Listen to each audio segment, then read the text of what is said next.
hello, and good day to all of our lovely Largalitas. There's a reason I'm starting this podcast with such a positive energy today, and that is because, bro, it's episode 20. Mate, I can't believe it. 20 episodes. It's crazy. 20. You know, like, to say we've recorded 20 episodes just feels like incredible. It's real. Like, this is something that we're doing now. We're a podcast. Like, it's yeah. Is it top percentile now, top right? percentile, exactly. Most podcasts, I think the stat is that like 80% of podcasts fail after 2 episodes. After 2? After 2. Of that remaining 20%, yeah, 80 of those fail before they reach episode 20. Right. So we are surpassing it. Boy! Yeah, it's crazy. It's crazy stuff. Honestly, like, yeah, thank you for all of you who have been like supporting us. Like, it's been great. Especially the day ones who've been there since the wobbly first episode. Trust me. You know, like, yeah, we've given you guys a shout out, but plenty more shout outs to come. We are growing slowly. It's great to see. It's really motivating. But yeah, like, it just feels good. Like, obviously our mindset now has completely changed. We've got some exciting stuff for you guys coming over the next kind of few episodes. Just in general, I think our episodes are just going to be better. We're going to be leveling up. We will be introducing some new segments, just some twists and turns that you probably wouldn't have expected to see from us. Big things on the way. Big things on the way. Yes, but bro, I think, you know, with that in mind, I think we really need to toast to this episode. And there's only one way we do it on Larger Than Life. Beer of the week time. Beer of the week. So today, we've got a special one. Give me a drum roll for episode 20, by the way. Our episode 20 beer is 61 Deep Pale Ale. I'm not gonna lie, I picked it up, completely forgot the name of it. 61 deep. Let's peel off the half price sticker. That's not the reason I chose it. So 61 Deep Pale Ale, 4.1%. The description for this one is it's Marston's Brewery, first of all. So the newest brew on the Burton block, 61 metres. That's the depth of the well at the brewery that gives this refreshing pale ale its name. The 5 American and Australian hops give it its fresh, zesty aroma, whilst the tropical fruit and citrus notes make it extremely drinkable. Dive in. And then it says the sweet rating is 2 out of 5. That was a cute voice crack. Oh, easy now. That was sweet. Still going through puberty, guys. And then the food matching, apparently it goes well with spicy chili, Mexican food, and fruity desserts such as a lemon tart. So yeah, mate, let's dive right in. Cheers to episode 20. Cheers, man. To Cheers. episode 20.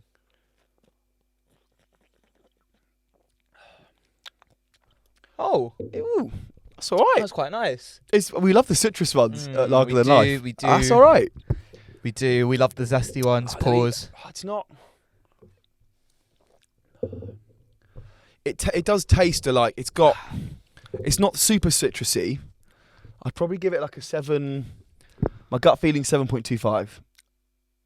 I think we've had similar beers that have like this, which have reached the more 8s and the 9s, like this sort of citrus IPA. I don't think it's one of the weaker ones of that scale, but I think in terms of like the broad roster of beers we've had, I think it's decent. Okay. 7.25. No, you have to stick. It has to be a 0.5. Oh yes, the decimals are going to be crazy on. I'm giving it a 7.5. You're going to give it a 7.5. Yeah, definitely. Wow. Okay, fine. But I'm not going to lie. After having a second sip, I'm not a fan of the aftertaste. It's kind of bitter for me. So I'm actually going to go for a 6.5. 6.5. I'm actually not. I'm actually going to go for a 6. Oh shit. So what's that This then? is our biggest disparity on a 6. So you went 7.5. 7.5. 6. No, I'm rethinking. I'm sticking with my guns. I like it. 7.5. Yeah. So I'm going for 6. So that's a 6.75. 6.75. 6.75. You heard Decent. it here. 61 deep. Drinkable, but not going to blow your socks off. No, not at all. 61 deep. There's also a picture of a diver on here, which, you know, is a bit too soon. Also, the description: 61 metres. That's the depth of the well of the. Fuck off. That's bollocks. Absolute lies. It should be called 61 lies. Do you know what I mean? Do you know what I mean? Like, that's bollocks. Yeah, that's rubbish. But no, whatever. Like, look, 61 deep is cool. 6.75. Yeah. Yeah, whatever. That's good. Yeah, cool. Try it if you want. I don't think you're missing much. But if it's half price, why not get it? Yeah, it's probably the reason it was half price. Yeah. Facts. All right, cool. So, guys, I just quickly want to start off with something I did quite recently. So recently I went to Italy. I know I mentioned it to you, but we didn't really talk about it. So yeah, I'm just gonna get into it because guys, I've got a recommendation. This is something you need to do In Italy. Okay, go on. Okay, so here's what you do. What you're gonna do is you're gonna book a return flight to Rome. Right? If you pick your timing right, £105. From Rome, you are then going to get the train to Attigliano, which is about an hour away on the train. Yeah, the train system is very efficient. Okay. That return ticket, I think, is like €20, but straight there, one way, is like €12. Super reasonable, right? Decent. You get the train to Attigliano, then you're going to get a bus or a ferry up to a town called Giove. It's in the Umbria region. And it's really, really easy to get there. And it is beautiful. Basically, what you can do in Giove is you can see this castle. There's a castle called the Palazzo Ducati at O Castello. Apologies if I'm butchering this. Probably have. It's this castle which is amazing. It's only recently opened up to the public. It's huge. It's got amazing rooms. Really, really recommend it. Beautiful. You're quite high up as well because Giove is like on a hill. So you get this beautiful view of the region of Umbria. Just lots of like olive trees and fields and stuff like that. Amazing. Then you are going to go to a restaurant which has just recently opened. It's called La Chive de Sapori Ristorante. La Chive de Sapori Ristorante. Guys, this food was amazing, right? The chef is so good that the owners of the restaurant actually recruited him from a restaurant in Tuscany. They said, "You're so good, we need you to come work for us." They moved him over. And they moved him over. Shit. And he's just like running the restaurant now, and the food is honestly incredible. Then, if you're thinking like, oh, like what then? Yeah, guys, just fucking stay there. Honestly, stay in Hotel Umbria. It's right next to Attigliano station. They've got really, really helpful breakfast. Really, really helpful staff. A continental breakfast. There's a pool, and you can stay there for like £65 per night. That's really reasonable. Yeah, and it's amazing. It's amazing. Really. So listen, if you're going to Rome, you need to do what I said. I'm going to Rome early September, bro. With the boys. Listen, you got to do this. I'm telling you. Really. 100%, bro. Something I didn't mention about the restaurant. Sorry, they've got like a wine bar, like underground, basically. So it's super fucking cool. It's just like they've done it up so nicely. The architecture's like great in there, and yeah, the reason I just recommend it is because Rome is quite expensive, so if you're looking for something relatively cheap to do, 65 a night, that's good really value. Decent, yeah, really, really decent room. And what is like food wise? Is it pasta focused? No, is it like all sorts like you get pasta, but you get all sorts of other stuff. Okay. Yeah, in the Umbria region, I wouldn't say there's like loads of pasta in the different restaurants you go to, but this restaurant does have pasta and it's good. Okay, nice. So yeah, highly recommend it, mate. I'm adding that to the list. Add that to the list. I'm only in Rome for like 4 days. Oh, you should definitely do this. Really? Is that really? Honestly, bro, of course. I've never been to Rome before though. I've not like. Is there not like? What's there to do in Rome, bro? Like the sightseeing, the Colosseum. Okay, everyone who brags about sightseeing, yeah, let's just talk about this because, like, you can actually knock most of that stuff off in a day, right? You get a line bike. You just scoot around and you tick things off your list. And you think Colosseum, seen it. Vatican, seen it. Okay, Vatican maybe you need like half a day for. Okay. Colosseum, if you want to go for a tour inside, again maybe half a day. Yeah. Probably need to pre-book your tickets because the queues are long. Yeah. But that's pretty cool. Apparently there's catacombs as well in Rome. Apparently like that's really, they do like we were like researching stuff to do there, and apparently like underneath Rome there's all these fucking tunnels and stuff and like caverns. We 100% want to do that. Alright, cool, fine. So you're 2 days sightseeing. Yeah, you're there for 4 days, right? The Colosseum, go get a quick pic, whatever. Then you go to Fountain Trevi. All right, cool. It's like this impressive fountain, like whatever. Do you know what I mean? Sightseeing can like realistically be done in a day. When I went to New York, literally, I ran out of things to do, and I loved it because like, you do all the sightseeing so easily. The subway's there. I literally, to burn time, I decided to walk places instead of taking. You had too much time. I had too much time, and I was there for like 5 days. Did everything in 2 days. That's great. I say everything, but like everything in terms of all the main sites. Same as Rome, you can do it all in like a day and a half. Yeah. Okay, that's good to know because it's not too big, is it, Rome? No. Man, I'm so excited to go. And the public transport's actually sick. Really? Yeah, it's contactless and everything. Mate, sick. Love that. Yeah. So Monzo, just ping it. I love that. Yeah, I'm so excited. Yeah, you're gonna love it. Bit of a weird with that. I said to like people, oh yeah, doing like a trip with. I was like going to Rome in September, and they're like, oh yeah, with your girlfriend. I was like, no, with the boys. And they're like, it's a bit of a weird boys trip. I was like, no, fuck it. Why man. is that weird boys trip? Yeah, I was like, you know, Rome is supposed to be such a fun city. Yeah, 100%. For going out. Yeah, apparently the nightlife's actually really good. We want to just do like shit in the day, but also like get loose in the evening, and like I'm excited, man. It's gonna be sick. It's gonna be good. Yeah, I think it would be good. But yeah, there you go, guys. So, that's something I knew I want to bring in. I want to start bringing in some more travel. Yeah, tips, mate. People appreciate that. Tricks. But yeah, so check it out. But yeah, man, that was my little rant. Love that. Just a quick. I went to watch a film over the weekend. Okay. So I went to watch the new Indiana Jones and the Dial of Destiny, Okay. the 5th Indiana Jones film, with Harrison Ford, who's 84. I think 84 years old. Yeah, he's fucking He's old. mid-80s, right? Old as shit. He's old as shit, right? And Before we get into it, Yeah. just want to confirm the last indie film was that Indiana Jones and the Crystal Skull. and that was 2008. It was fucking ages ago. I remember. Ages going ago, to see yeah, that. and he was old then. I remember like the discourse then was like, yeah, this guy's fucking old. Yeah, Like, yeah. And now he's even older, right? And I'm a massive like, I fucking love Indiana Jones. That Indie shit fan. was my childhood. Temple of Doom. People hate on it. I think it's underrated. I think it's a banging film. So like, I grew up on these films, and you know what? Like the trailers, like wowed me. I was like, this actually could be sick. And they got what's it called? James Mangold, who's like a really, really great director. He directed Ford v Ferrari. He directed Logan, 3:10 to Yuma. Like, if you're not going to get Steven Spielberg, he's your guy, right? Okay. So the excitement levels for Indiana Jones were high, right? So then Lucasfilm decided we're going to preview this a month early at the Cannes Film Festival, right? And usually what this does, like in the movie industry, you like preview films at the festivals, it generates that early buzz, and you say like, oh, this got like a 10-minute standing ovation. It sort of creates the early buzz, and then when that film actually launches for everyone else, like everyone goes to watch it, right? So they preview it at Cannes, right? Reviews come out. It's like 55% on Rotten Tomatoes. Like people were not enjoying it. People were like, it's bad, the action's not good. And then like suddenly all this hype for this film just deflated like a balloon. You know what? Give me out. a sec. I think it's gone up since. There's been more reviews since it's properly launched, but like No, but let's get one thing straight, Go on. because you talk about Rotten Tomatoes and say the people didn't. Rotten Tomatoes is for critics. yeah, it's for critics. Yeah. So that's- it's only I the wouldn't say critics who that's saw it. reflective of the people. No, but as in like, when those early reviews came out, Oh, okay, fine. the excitement levels for this film just dropped, right? Okay, fine. And this film cost $300 million to make. Right, this film was expensive That's a as crazy fuck. budget. Bearing in mind the original ones, a lot of it was practical. It wasn't that expensive. It was like a cheap follow up to Star Wars. Once Star Wars had released, they're like, oh, let's do something similar and pulpy. And this came out, right, and it opened to $60 million in the weekend, right. To give you context, Spider-Verse was double that, right? And like the last Indiana Jones film was double that, right? So like this is absolutely flopped. It's not going to break even. It might be one of the biggest flops of the year.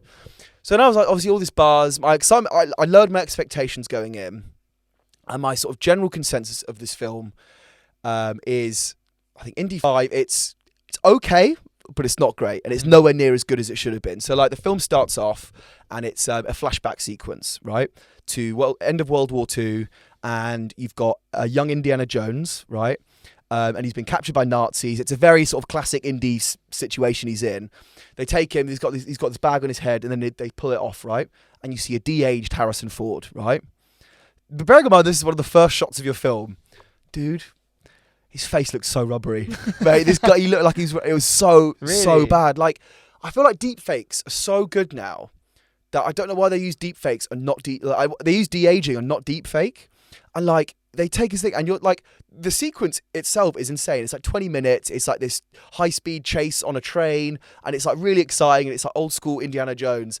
But like every time it cut to a close up of Harrison Ford's face, it just looked so weird. And then the most off-putting part, they didn't change his voice. So you've got old man, gravelly, Harrison Ford, you know, you've got his old like voice with his young face, and it was just like off-putting, and like it was such mixed emotions, because on one hand I'm like, wow, this is like a really great sequence, I'm loving this, I'm into this, and then it would cut and you just see his like weird rubbery face like a video game character, and it would just suck me right out the film. So like it started off with that, and I was like, okay, do you know what, I can go with it. And then the film goes on, and I think the main problem with this film is, do you know Phoebe Waller-Bridge? No. So she played Fleabag. You might recognise it, but she wrote and starred in Fleabag, which is a big hit BBC show, really, really good. And she basically plays Indiana Jones's goddaughter, who's this kind of like scoundrel. She's like, you can't really trust her, and like she was just so miscast. And I didn't buy her as like an action hero. I didn't really buy, like, she wasn't very likable. And like most of the film, they're just like bickering this whole time, and you're just like, it was just, and that was a big dynamic of the whole film, and it was just, she just got really, really irritating towards the end. But I think the main problem of this is like, he's so old. He obviously can't do any of the stunts and stuff, but there's ways of working around that. Like, the biggest crime of this film. Have you seen the Indiana Jones films, by the way? Have you seen any of them? Yeah, I've seen. So there was one, the Temple of Doom. Yeah. You've got a character called Short Round, who's the little Asian kid, right? Okay. Played by Ke Kwan, and we talked about him because he was in Everything Everywhere All at Once. Yeah. And he had like a real dry spell in his career.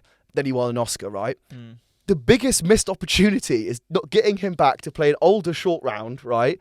Have him team up. He can do some of the more action-heavy set pieces. Team him up with Harrison Ford, and that could have been that would have made billions, man. It would have been such a good premise, and they really missed out on doing that. And instead, they just get Phoebe Waller-Bridge, who's just playing her Fleabag character, and is just really unlikable and really annoying. And like, I don't know, like the film was okay, and you could sense it trying to sort of capture that Indiana Jones magic, but it just felt a little bit flat for me. And like the ending is one of the most I think it's got one of the most anticlimactic third acts I've ever seen. It just ends. Like I want you to see it so we could I can rant to you. Like I don't want to obviously get into spoilers and stuff, but I just think like, yeah, it's just not. And also, sorry, one final rant I've got to say about this, right? So 2015, The Force Awakens comes out, right? It's similar to Dial of Destiny. It's the first Star Wars film that had come out in 10 years, right? Yeah. Harrison Ford comes back, right? And he plays Han Solo. Han Solo has divorced from his wife, right? And he's basically lost his son, right? And he's sort of like a little bit of a shell of his former self, right? What happens when I start watching Indiana Jones, right? Harrison Ford comes up. He's grumpy. He's an alcoholic. He's divorced from his wife, and he's lost his son, right? You've just done exactly the same thing for another character that Harrison Ford's playing. It's like fucking...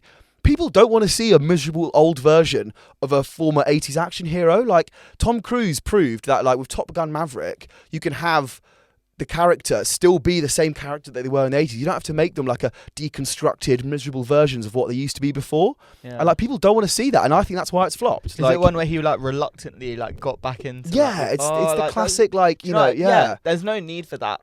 Yeah. It could just be that, like, he's getting on with his life, he's happy... And he gets sucked in. And he's happy to be... Yeah.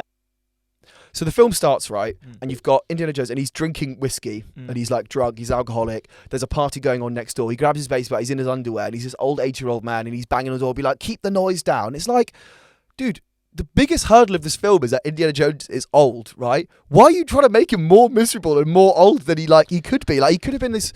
I just think they've like... And I feel like I'm shitting on this film. There were some like really fun set pieces, and it was like cool to like see him back. And do you know what? Like, for a guy in his mid-80s, he's looking all right, right? He's looking all right. But I just think some of the narrative choices that they made kind of made this film feel not as fun and just felt a little bit flat. Yeah. But do you feel like maybe you feel so strongly about this film being not so great?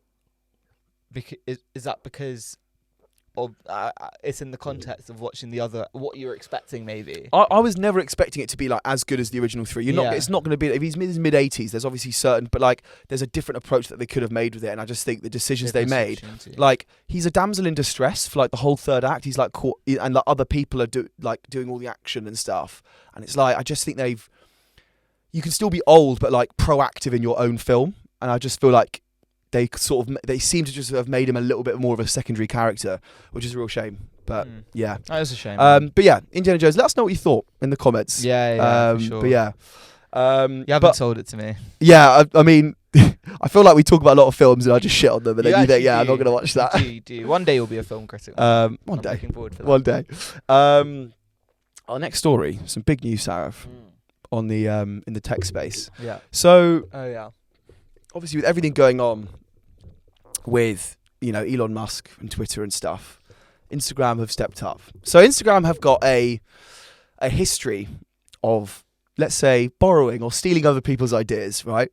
So do you remember back in 2013, do you remember Vine? Yeah. So Vine came out. Within 6 months, Instagram does a video player, because before that they used to just be photos right? Yeah. And then do you remember Snapchat? Do you remember the first time they added the stories feature? Yeah. Right? Do you remember that? And I was like, wow, I literally remember doing it. I was like, that's a great feature. That's going to change everything, right? Within 6 months, Was it within 6 months? Within 6 months, Instagram stories. That's crazy. They copied it. And I remember when Instagram stories started, I was like, who's even going to fucking story on Instagram? No one. And now everyone does it. Now you think you say story, and it's just synonymous with Instagram now. Facts. Like, you don't think about Snapchat anymore. I completely forgot. And they invented the fucking feature. Yeah. Why didn't they patent that? Surely you can patent stuff like that. The other one, TikTok, started blowing up in 2020, 2021, right? What happens? Instagram Reels, right? So Instagram Reels, and it's that classic, like, there's no end, you just keep scrolling, the content fills up the whole screen, completely copied that, right? Snapchat with their AR filters, you know, the bunny ears, the little cat thing, right? What does Instagram do? Copies it, right? The Discover feed, that was originally a Snapchat feature, right? And then when Instagram realized, oh shit, people on like the home feed, like on their home feed, are not going to be scrolling as much. Shit, let's do a Discover feature so that they can never stop scrolling. So they copy that from Snapchat, right? And now, with everything going on with Twitter, and everything going on with Elon Musk, him firing all his staff, Instagram very quickly have launched Threads. Yeah. Which is a blatant copy. Like it is Twitter. It's Twitter. They should call it Instagram Twitter. Like, it is exactly the same thing, right? Exactly and they did this like quite clever thing where they said, if you basically search Threads on the on your Instagram search bar, it comes up with a little card at the end, and if you tap that card, it basically came up with a secret message being like, here's your link to like pre-download the app. And they've done something very clever of where all your followers for Instagram are copied straight over to your Threads. And guess how many people have signed up in the first 24 hours? How many? 30 million users in the first 24 hours. That's insane. Mate, like, Twitter's dead. I actually think it is RIP Twitter. It is. Like, I know usually you would always take like, oh, Instagram copying. I would always take it with a pinch of salt. But like, people who are active on Twitter have so many issues with Twitter as it is. And now this has come that, mate, that's it. I think dead. like the only thing that it's not going to have that Twitter has is that Twitter has like all the explicit, inappropriate stuff. Will Threads not have that? Nah, Threads is going to be like controlled, and it's going to be more controlled. Yeah, 100%. But it literally is exactly the same as Twitter. I actually think I prefer the interface of Threads. Mate, yeah, I can't lie. That was quick. Yeah.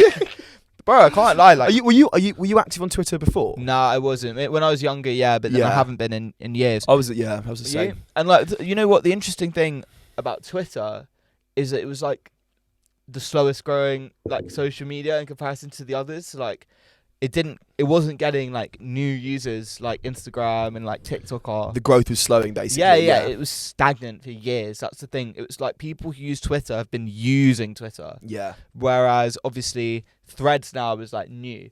But and it's exciting. Like, I had Twitter when I was 15.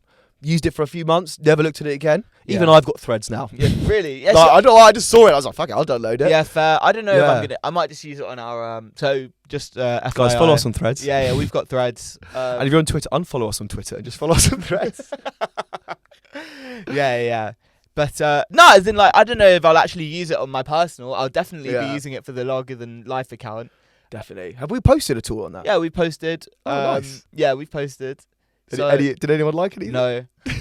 No. Baby step Sarah. Yeah. I made a really funny thread today, and did you? I posted it, and I don't think anyone's liked it. I thought it was so funny. They've just not seen it yet, mate. You know what? Fuck it. I'm actually gonna say it now. Okay. So, Threads. Yeah. Obviously, it's new and exciting. So we're seeing like more and more people are signing up, including celebrities and stuff. So I'm just saying now, yeah.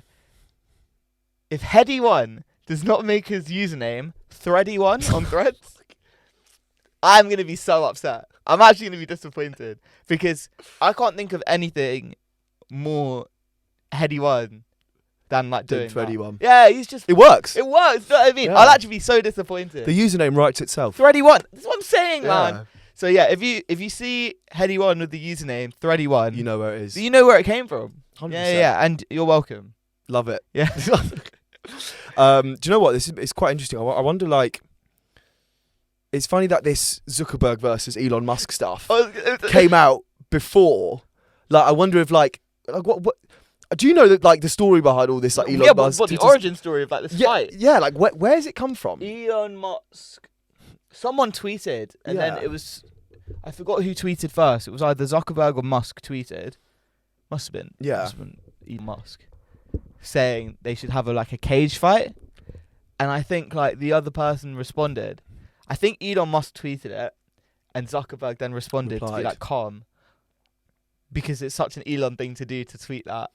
But yeah. That is so Elon. But I saw the headline. I was like, there's no way. Like, Elon Musk would just crush him. He's like, look at the size of him compared to Zuckerberg. Zuckerberg does jiu-jitsu. Jiu-jitsu. He's like on a massive like training regime. The guy's a fucking machine. Yeah. He's probably killed 7 men.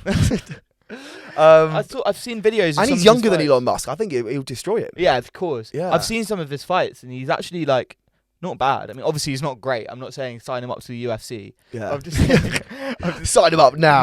No. But I'm just saying, like he's not bad at all. Guess where they're doing it? The fucking Colosseum. That is actually bro. So funny. I think they like the Italian minister's like giving it the okay. I heard it was the fucking Italian government who reached out to them to be like, you guys should do this at the Colosseum. Dude, it's which is so funny. Bringing back gladiators. This is what I'm except saying. they're tech millionaires. This is what I'm saying. It's actually so funny because the historic thing behind the Colosseum is that that's where gladiators used to have their battles. Isn't it where gladiators used to fight like lions and shit? Like there was all sorts going on in the Colosseum. It has been unused and used purely for tourism. And now it's come full circle. And then literally, it almost suggests to me that this is going to be brutal. What if it's like a fight to the death? Actually, there's no other choice. It has to be a fight to the death. It has to be a fight to the death? Yeah. It actually kind of has to be. Like one platform to rule them all. Honestly, yeah. It's just like ridiculous. It was on the front page of the Evening Standard yesterday. Did anyone else like look at that headline? I was like, I genuinely thought it was a piss take. Of course I thought it was a piss take. I thought it was like, like The Onion who do like fake headlines. I was like, oh yeah, that's a joke. And then like I saw it on like Sky News and I was like, oh for fuck's sake. Listen. What timeline are we living in, man? Like, you know where this all came from, right? It was YouTuber boxing that started this. It's so weird. And thank goodness for YouTube boxing, really. Because like YouTube boxing, right, we've had this discussion before. A lot of people who are hardcore boxing fans aren't a fan of YouTube boxing. However, it's allowing rivalries to be settled physically, which is just like fucking jokes, really. It's great. We're seeing Elon Musk and Mark Zuckerberg fight. I can't wait. I've already said I know which bar I want to go to for that. Going to the sports bar. Can I come? Yeah, of course, Mate, bro. other than that, like, yeah, I'm gonna put a bet so on. Funny. I'm gonna bet on Musk, I reckon. Well, because the odds will be better, and I feel like Musk might. Can I read you a really funny tweet that Elon Musk tweeted the other day? Go. So this is in response to the Colosseum fight. So he tweeted, "I have this great move that I call the walrus, where I just lie on top of my opponent and do nothing." He tweeted that. Have you seen a picture of him, by the way? Topless. He looks like a walrus. Yeah. He's built differently. He's built different. As Joe Rogan said, the guy's built like a cannonball. Yeah. As Joe Rogan said, yeah, that guy is pasty as fuck. All he does is work. Yeah, he probably doesn't see sunlight, does he? He doesn't. He looks vitamin D deficient. Yeah. Like genuinely. But here's why I think he could beat Mark Zuckerberg. Yeah, I would not be surprised if he's like going to fuse himself with like a Tesla, potentially become a transformer. Just like Neuralink in. Yeah. Mechanical Tesla arm. Do you know what I mean? He's gonna make. That'll be his finishing move. He might swap his bones out with like titanium or some shit. Would you put it past him? And he'll like, rather than being like the Wolverine, he'll be like the walrus. Just like, I'm just saying, anything's possible, man. Yeah. Anything's actually possible. I don't know what's gonna happen. We live in such fun times. Yeah. I feel like something happened. I think it might have been the YouTube boxing that was like a blip in the timeline, and now we're on some really fucking weird shit. And like, here we are, Zuckerberg versus Musk. Well, like, there's been I've seen a lot of stuff, which is like, to say that after, like 2012. Yeah. That after that, basically, we got put into a different timeline. I don't know how could you prove that? Well, the Mandela effect. Oh yeah. Yeah, because you know how you like remember things being a certain way. Yeah. So the line, for example, like mirror, mirror on the wall, who's the fairest of them all? It's not that. It's not that. Yeah. Like it is that. There was also, isn't it also, Luke, I am your father, and then the actual line is something different, like. Yeah. But like, that stuff happens. You know what I mean? So yeah, everyone says, Luke, I am your father. But actually, in reality, he says, no, I am your father. That's a lie. Yeah. It's Luke, I am your father. There's loads of stuff. I love the Mandela effect of stuff. Yeah, me too. It's so interesting. It does, bode the question, like, is there time travel or, like, whatever? It'd be cool if there was. Yeah, for sure. But, like, stuff like that is nuts. Yeah, but I'm interested to see the result of that one. We'll definitely cover it on the pod. Yeah, 100%. Sure, 100%. Who knows? Maybe we'll be invited to do live commentary. Maybe by that point, you never know. Yeah. Imagine. When's the fight due? They've not put a date yet, have they? Hopefully it's in September when I go to Rome. What's like going to be the prize? Imagine if the prize is for like... You have to delete your platform. Wow, that'd be huge. It'd be hilarious. I don't think it would ever be that. No, they would never do. There's too many like shareholders and stuff involved. Yeah, there's too much at stake. But yeah. Yeah. Cool. But yeah, mate, I want to ask you, because you're watching Love Island at the moment, aren't you? I am watching Love Island. How is it? Okay, so conscious that when we're recording, like, things are going to come out like that happen especially since because it's every day. But I am at the bit where they've just done the recoupling after Casa Amor. Okay. So how is it? It's a great question. So I have this thing with Love Island where it's like, I think they like, the producers and whatever, they just pick their favourites basically and they essentially groom them. Like the original cast, like they keep people in. There's not enough chopping and changing, in my opinion. Like people are staying in too long. And I don't know, it felt a bit boring. But then Casa Amor happened. And like the biggest switch up possible happened. It's always great when a Casa Amor happens. Oh my god, that's the best part of the show. I couldn't believe, like, I could believe it, but it was like such good drama.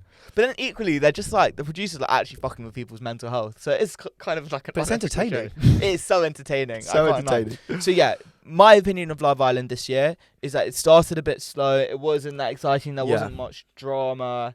Then drama just started happening, and it's like been good since. So yeah, and also there's no couple that's like been together since Day Dot. Oh really? So there's no obvious winner then? Not right now. Okay. There was, but now there isn't. Oh really? And but it seems like ITV is grooming one. Okay. Yeah. They do that, don't they? They try and extra screen time. It's really interesting when like the Islanders come out of the villa. And like they all go on podcasts, they all do their little, publicity bit, and you just hear them be like, "Oh yeah, no, all this happened, but they just didn't show it on air." Yeah. And it's like the like these reality TV shows, they are all made in the edit. Like you could just make any narrative you want, paint anyone to be the villain, with just clever editing. You can cut out whole interactions between two people for a whole season, and like no one will know. Yeah, but yeah, so they're grooming basically like Molly. She got kicked off, and then they brought her back. They've never done that. Have they ever done that before? Not in the same season. That's mad. And it was like, I don't know how I felt about it, because I just feel like there was a bit of, I don't want to say nepotism because that's not the right word, but like she used to work for ITV. Like, oh really? Yeah, and like essentially by bringing her back, they brought her back when they did Casa Amor. And it's like she already knew all the boys, so it's like she's obviously going back for one specific person who she split up with, Zach. So it's like, why did they bring her back? Because obviously they only brought her back for him, but it's like, why are they painting them out to be like Romeo and Juliet? Do you know what I mean? They're actually grooming like them to be. So they're going to be the couple. Yeah, they're going to be the couple now because they're not going to break up. Right. Yeah. But it's like, yeah.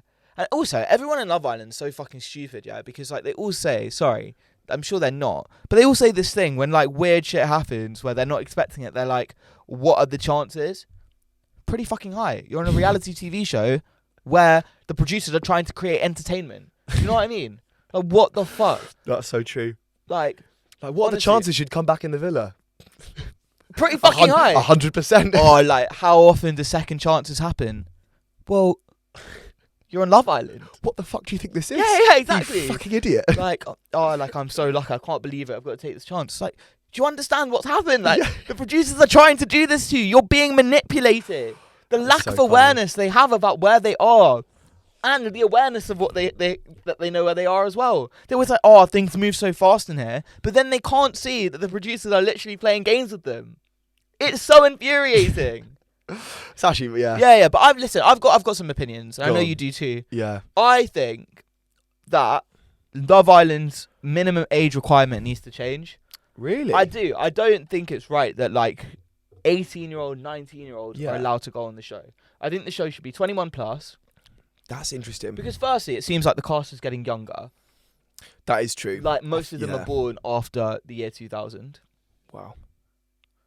I know for you that's like really That's young. Yeah. To me, that's still like 7 years old. Yeah. Do you know what I mean? Yeah. So firstly, most of them, and like, which is fine. You can be born the year 2000 and thereafter because you'll be over the age of 21. But they're literally sending people who have probably got the emotional maturity of a peanut, right? And then haven't experienced life and are so vulnerable to manipulation as well. You're more easily influenced at that age. For sure. They say they do extensive... I don't know if they do extensive mental health checks on people before they go on reality TV show, but it looks intense. Like, you're coupling up with people, your feelings are getting hurt, and you're exposed and you're on live TV. Like, it feels as though it's not suitable for someone who's 18 years old. And I know the government says that 18-year-olds are adults. And I know that people have children from the age of like 16 or whatever. I just know what I was like at 18. I know what you were like when you were like 18, 19. Can you imagine us at the age of 18? There is absolutely... first year uni going on Love Island. Fucking hell. No, not at all. Like, as in, it's fucked that, like, it just couldn't have, like, flown. Yeah. Because you're still figuring out who you are at the age of 18, 19. Do you know what I mean? Because those are such key developmental years. You've just left school. You're in the big world. You're learning about yourself, who you are, how you fit into the context of ultimately people who don't give a shit about you. Because when you're in school and at that age, lots of people give a shit about you. You've got your family, you've got your teachers, you know, that you're being mollycoddled and prepared for real life. But you can't get an experience of real life until you've experienced real life. So, do you know what I mean? Yeah. I think you're just fickle at that point in time. And I don't think it's right that people who are just at that age are going into Love Island. I think that's like such a fantastic point. Like, if you think about how key the years from 18 to 20 to 21, I know for me anyway, they were such formative years where like you learn so much about yourself and like who you are and things like that. You're still growing up, right? And like to go on such a life-changing things such as Love Island at the age of 19, fuck you up, man. Like, completely. But you're going on that before you know who you are as a person.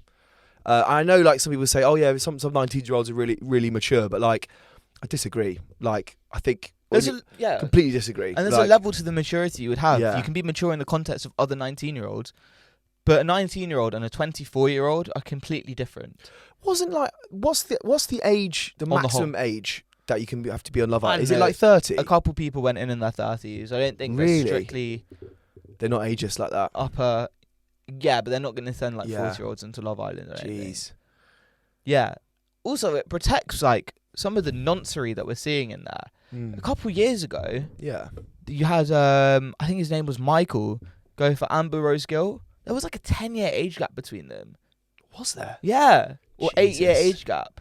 She was in her teens and he was in his late 20s. That is wild. That's like, I don't know necessarily if that should be normalised. Like, that's a big gap when you're like, maturity wise, it's just huge. Exactly. Whereas 30 and 21 is a bit more like cool. It's fun. Yeah. I think when you get past the age of 21, it's like, it's okay. Yeah. Which sounds ridiculous, but like there is such a disparity in like mental maturity between the ages of 30 and 19.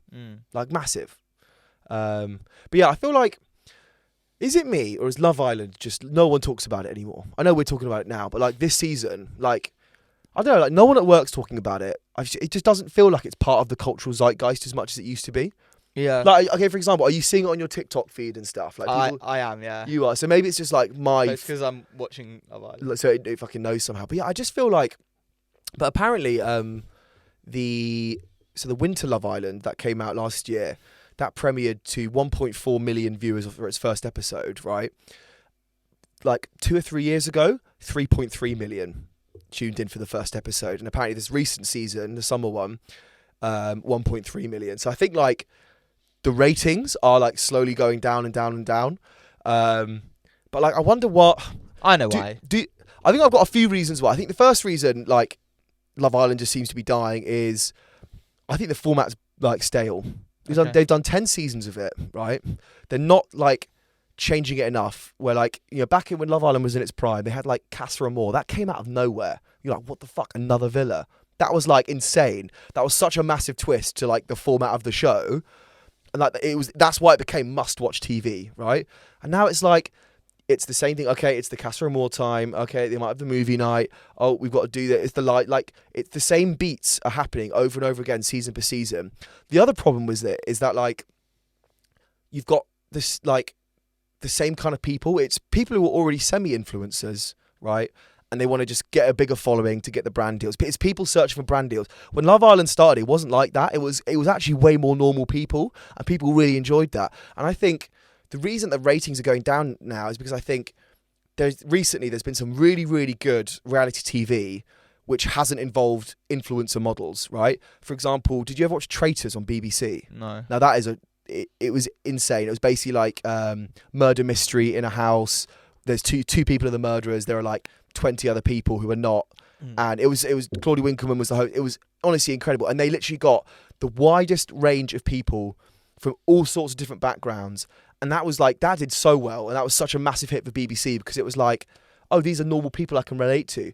Now with Love Island, they're just getting in like these supermodels, coming in. Like people don't relate to it as much anymore because they're just not getting those normal people. And the other problem is that like, because now you're 10 seasons in, people are also just like, right, I'm going to be this character. I'm going to be the sort of the laddie, the Jack character, or I'm going to be the sort of really nice, sweet, wholesome character. And it's like, have you not noticed it? When you've watched enough Love Island, you can see like, oh yeah, you fit into the really sweet girl who gets her heart broken after Casa Amor. You guys are the couple that stay together from the beginning, that win it. Like everyone just sort of seems to always fit into the same characters each time. And I don't know whether that's the producer's fault or whether that's contestants going on being like, I'm going to be this character because they're the ones who get brand deals. And it's become too much of like it's to do with the end goal rather than random people just going on and being, oh, fuck it, it'll be fun to go on Love Island. You know? Yeah. So yeah, I think that's why it's dying. I think the reason it's dying is because since they introduced Winter Love Island. Oh, yeah, completely agree. I think that's why, because then it's like overdone. It's and you're not oversaturated. excited for it anymore. It's just there all the time. Because it's literally there all the time. It lasts 2 months, but now it must last 4 months over the year.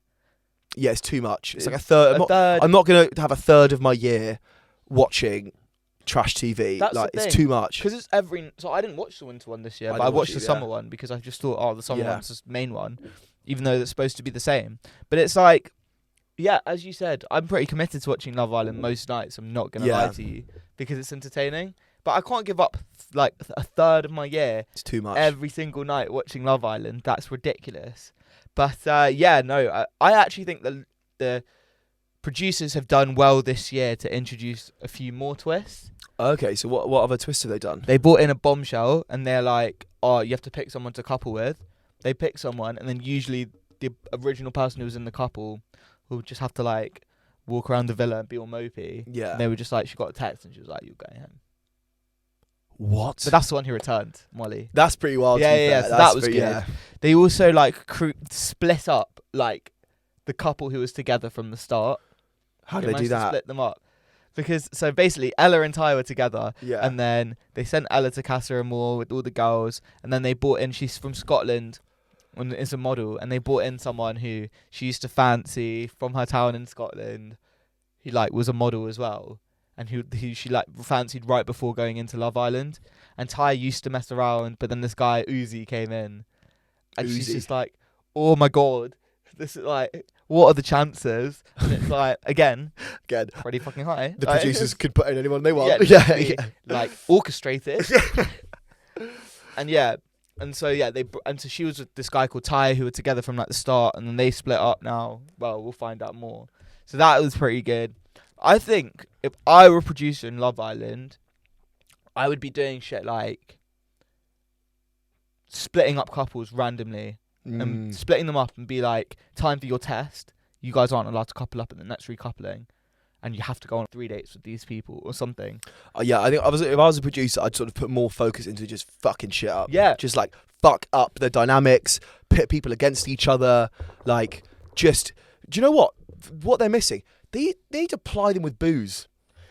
Dude, Facts! that's what they're missing. Just Facts! Honestly, apparently they have a 2-drink rule on Love Island. No. Dude, Get you're them not drunk. looking at it straight, right? Honestly, I guarantee you, if you reverse that rule and you ply them with like minimum 1 bottle of wine each a night, right? Imagine the dramas. Facts. People are sorry to interrupt. Sorry. People are like so much more likely to fuck up when they're drunk, Yeah. and so much more likely to argue with people and be confrontational, and that's what we want to see. We want to see that. So like, just ply them with booze, man. Completely agree with you. They need to supply them with booze. Not every night, but maybe on the weekend when they give them parties. Give Once them a week. booze. Right, give them booze. You're gonna be editing it anyway. Give them booze. Yeah. Let there be drama. Send the boys on a night out one time. Yes. Don't keep them in the villa. Yes. Send them on a night out. Yeah. See what happens. And then you play back the stat footage, and everyone watches it live. Live. Live. I love Exactly. it. Yeah. Do stuff like that. Seriously. Just fuck everything things up. Yeah. Send the boys to get a massage, but to a happy ending massage place. Yeah. Yeah. See what happens. See which ones say no. Play that footage back. Do everything in your power. Do everything. everything in your power to make sure that they fuck up completely. Exactly. Then you send that footage back to the girls, or Exactly. vice versa. You know, like fuck, mate. Yeah, there's so much potential for it to just like be so much more juicy than it is. Oh my god. So much more. Trust me. Get people's exes to walk in. Yes. Stuff like that. Like, there's actually so much chaos that could be caused. Yeah. Now, you know what Love Island is actually missing is they need to send like the boys or the girls on separate nights out. Yes. If they don't do that, they need to have them out and just see what happens. I Because would love that that. would cause problems. I'm And then the telling you next now, day they both get VHS tapes and they have to watch each other's separated in other rooms. And they edit, and you can edit the footage to make each party look the worst possible. You know? Yeah, exactly. We should be the fucking producers. I was of this literally show. thinking that. Honestly, I've got more ideas. Do you know what also they should do? Right? You know, they're like, oh, like we're all going to this other villa and all this other. Do you know what? Keep the same amount of beds, just add in another 20 people, free for all. Just people sleeping on the floor, people fighting over beds. Just like bring like 35 people in for like 3 days and it's a fight. You know, just mix shit up. You know. I mean, there's probably some ethical concerns there. Yeah. No, but there's so much they could do. In Casa Amor, if they see two people who are getting cozy, they should send the person who was originally coupled up with them to like walk in, like bust down the door, catch them in the act, like that kind of stuff. That's heart racing stuff. Yeah. But you're right, they need to chop and change it up. But they've done really well this season to like really dial up the drama. I was like super impressed. Oh, maybe I should have watched this. Bro, yeah, he's in. Yeah. Well, we could probably start watching another in 3 months' time when it's winter. Exactly. They're probably going to introduce like a spring one. Yeah. Love Island all year round. Every single night. Honestly, just it's like going to become more like a soap. Yeah, literally like EastEnders, but it just doesn't end. Oh my god. So one final bit of news, Sarav. Matty Healy. We've spoken about Matty Healy on the podcast, but sorry, I kind of like him. But I went to see him actually. I went to see 1975 at Finsbury Park on Sunday. how was it? Do you know what?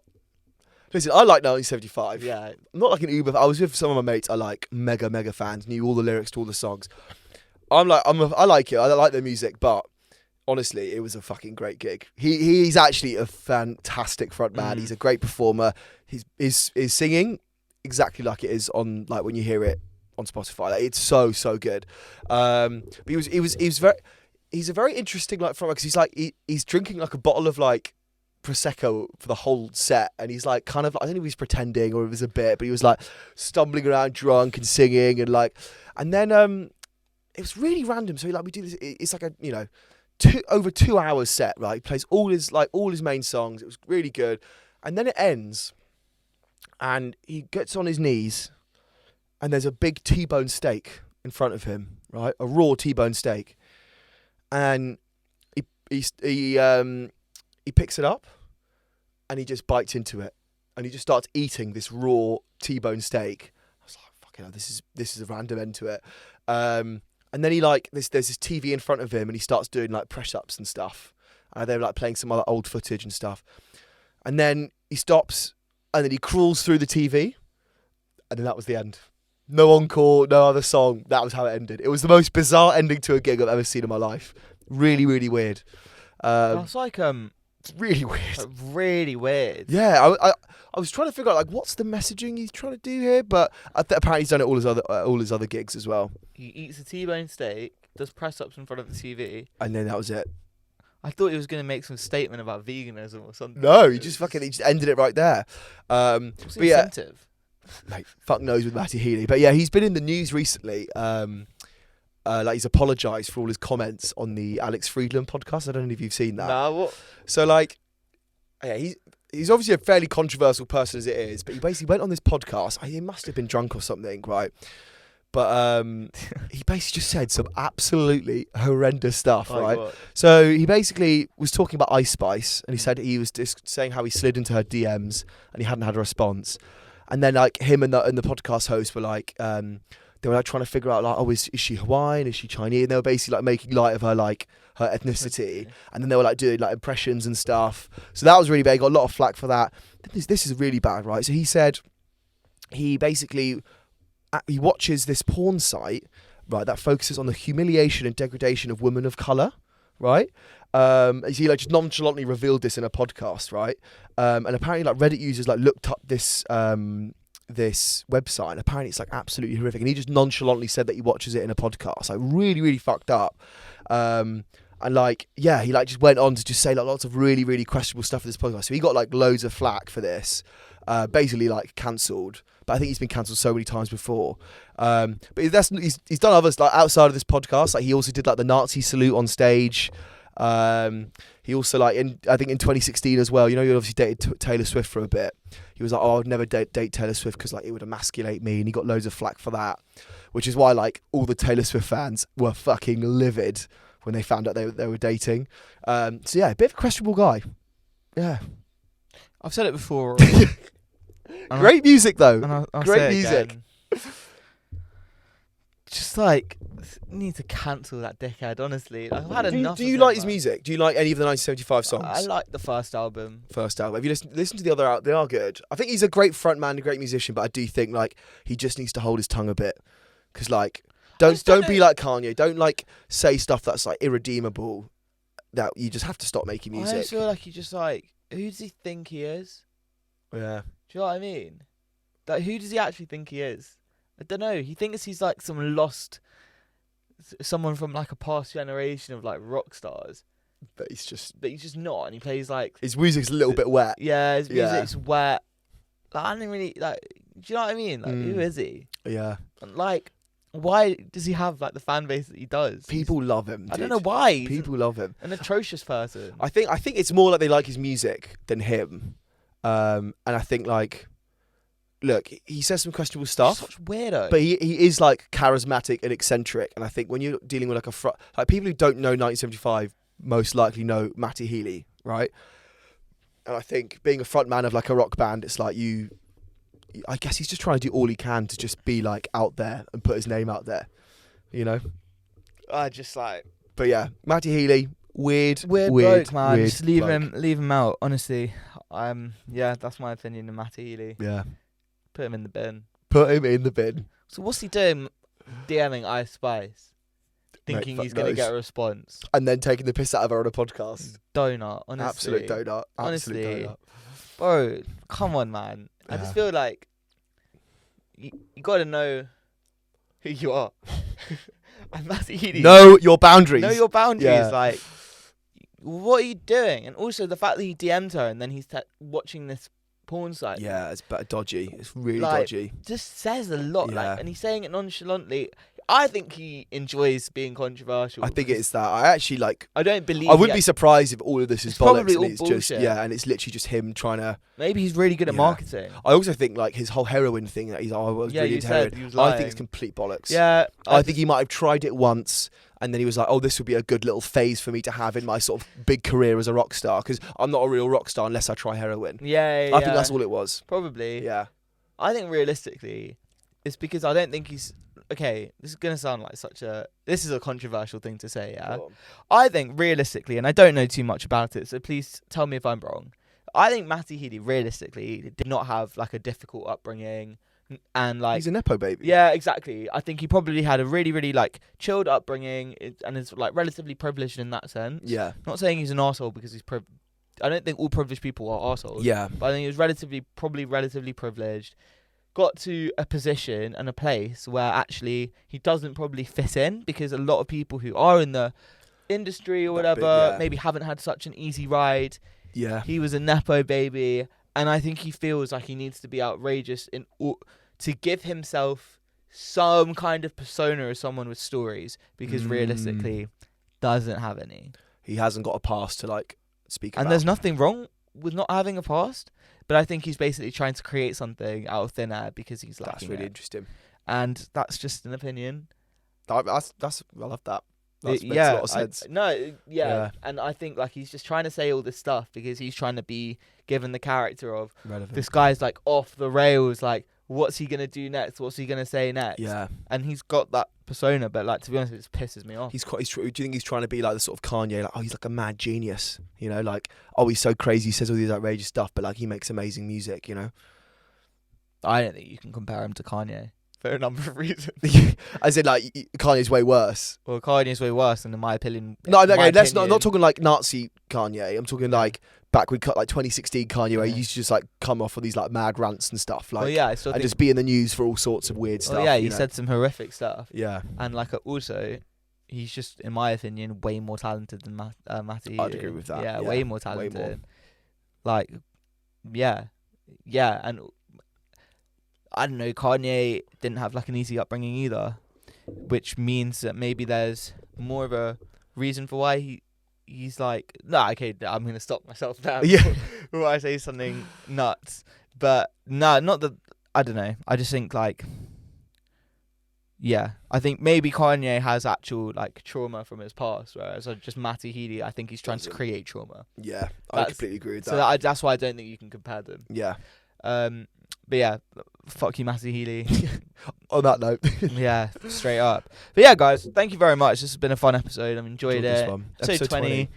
Listen, continue to tune in because it's only going to get better. This has been fun, but it's been great. Rory, where can they find us? Guys, you can find us on Spotify. You can find us on Apple Podcasts or wherever you find your podcasts.